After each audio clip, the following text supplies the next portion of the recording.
আলহামদুলিল্লাহ কি কাফা ওয়া সালামুন আলা ইবাদিহিল্লাযীনা ইসতাফা আম্মা বাদ আউযু বিল্লাহি মিনাশ শাইতানির রাজীম বিসমিল্লাহির রহমানির রহিম। আসসালামু আলাইকুম প্রিয় দেশবাসী, আশা করি আপনারা সবাই ভালো আছেন।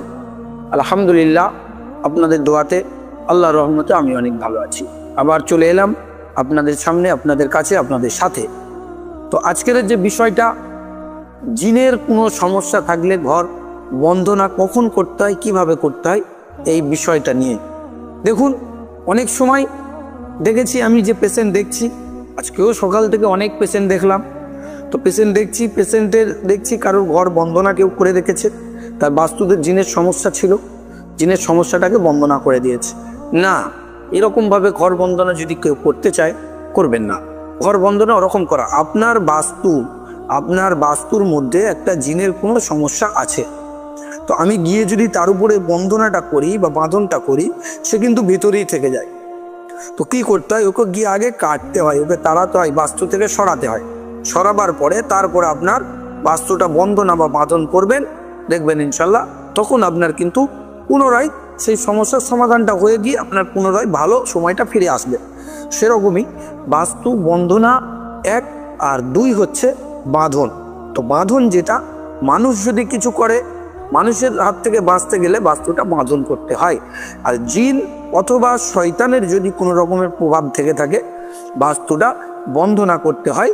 হ্যাঁ, বন্ধনা করার আগে ওই জিন বা শয়তানের প্রভাবটাকে আগে কাটান করতে হবে, আগে সরাতে হবে, তারপরেই কিন্তু আপনি বন্ধনাটা করবেন। তো বন্ধনাটা করার পরে যখন দেখবেন যে হ্যাঁ এবারে আমার সমস্যার সমাধান মিটেছে, বা যদি দেখেন বন্ধনা করার পরেও সেই সমস্যা হচ্ছে, তখন ভাববেন যে জিনের দৃষ্টিটা বা জিনের শয়তানের জাদুটা বা জিনের সমস্যাটা ভিতর থেকে যায়নি, ওটা সহ বন্ধনা হয়ে গিয়েছে। তো তাই বলি সবাইকে, দেশবাসী ও দাদা ভাই মা বোনেরা, যদি জিনের কোনো সমস্যা থেকে থাকে, শয়তানি কোনো সমস্যা থেকে থাকে, সর্বপ্রথম আপনারা নিজেরা চেষ্টা করুন কি আল্লাহ সুবহানাহু ওয়া তাআলার যে কোরআন শরীফ, কোরআনুল মাজিদ, কোরআন শরীফের মধ্যে যেটা আছে যে জিনের সমস্যা সমাধান করতে গেলে কোরআন শরীফে অনেক আয়াত আছে। বাড়ির মধ্যে কোনো বাচ্চার জিনের প্রভাব পড়েছে, জিনের সমস্যা হয়েছে, তখন কি করবেন, কোরআন শরীফের ছোট্ট ছোট্ট সূরা আছে। সূরা ফাতিহা 3 বার পড়ুন, দরুদ শরীফ পড়ুন 7 বার, সূরা ফালাক সূরা নাস 7 বার করে পড়ুন, সূরা ইখলাস পড়ুন 3 বার, পরে গায়ের মধ্যে দম নিন, ফুঁক দিন, বাচ্চাদের মধ্যে ফুঁক দিন, দেখবেন ওই সমস্যাটা যাবে।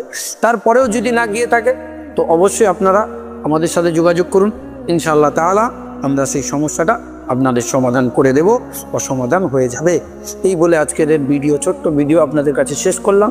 আবার বন্ধু দেখা হবে পরের ভিডিওয়, সঙ্গে থাকুন, সাথে থাকুন, আর আমাদের পেজটাকে অবশ্যই ফলো করুন, যাতে নতুন নতুন যে বিষয়গুলো নিয়ে আসি, নতুন নতুন ভিডিওগুলো নিয়ে আসি, আপনারা সর্বপ্রথম দেখতে পান।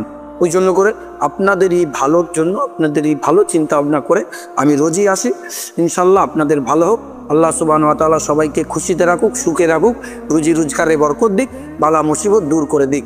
ওয়া আখির দাওয়ানা আনিল হামদুলিল্লাহি রাব্বিল আলামিন। আসসালামু আলাইকুম।